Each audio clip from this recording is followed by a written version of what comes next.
आज मस्त अशी डाळिंबी उसळ म्हणजे वालाची उसळ दाखवते आहे। तर इथे वाल मी रात्रभर पाण्यात भिजत घातले, त्याची सालं काढून स्वच्छ धुवून घेतले।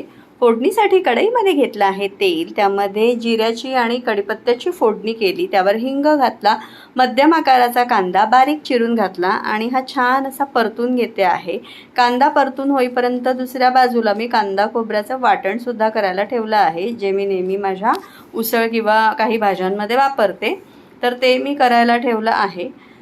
त्यासाठी काय केलं, एक मोठा कांदा उभा पातळ चिरून घेतला आणि ओलं खोबरं असतं ना ते घातलं साधारण 1.5 वाटी आणि ते मस्त असं परतून घेतलं आणि त्यामध्ये वाटताना आलं लसूण घालून असं बारीक वाटून घेतलं।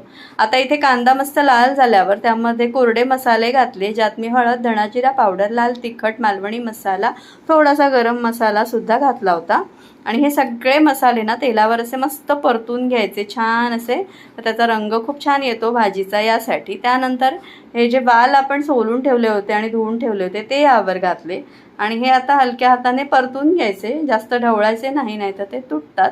आणि हे घातल्यानंतर ह्यामध्ये मी अर्धा टोमॅटो बारीक चिरून घातला। टोमॅटो ऑप्शनल आहे, तुम्हाला हवं असेल तुम्ही कोकमसुद्धा नंतर घालू शकता, पण मी शक्यतो टोमॅटोचा वापर करते।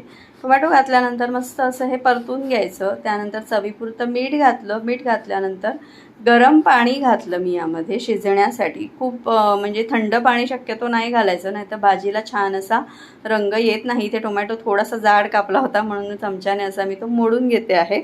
मस्त असं मिक्स करून झालं की त्यानंतर त्यावर पाणी घालून झाकण ठेवून शिजायला ठेवून द्यायचं आणि वाल खूप जास्त शिजवायचे नाही, अगदी गाळ करायचा नाही, साधारण अख्खेच ठेवायचे म्हणजे ते खाताना छान लागतात। आणि हे छान असे शिजेपर्यंत आणि हो, त्यामध्ये मी एक बटाटासुद्धा घातला होता, जो मी सांगायला विसरले। इथे बघू शकता वाल शिजले आहेत।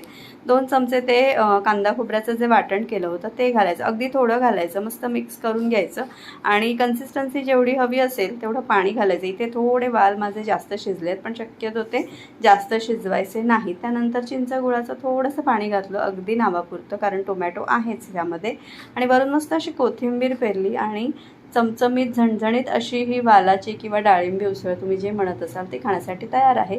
इथे मी अळूवडीसुद्धा केली होती, पण त्याची रेसिपी इथे पोस्ट नाही करत आहे, कारण मी ऑलरेडी ती चॅनलवर पोस्ट केलेली आहे आणि मस्त अशी कुरकुरीत तळून घेतली। कसे वाटले माझे हे 2 पदार्थ मला नक्की सांगा आणि आवडले तर चॅनलला लाईक करा, शेअर करा, सबस्क्राईब करा।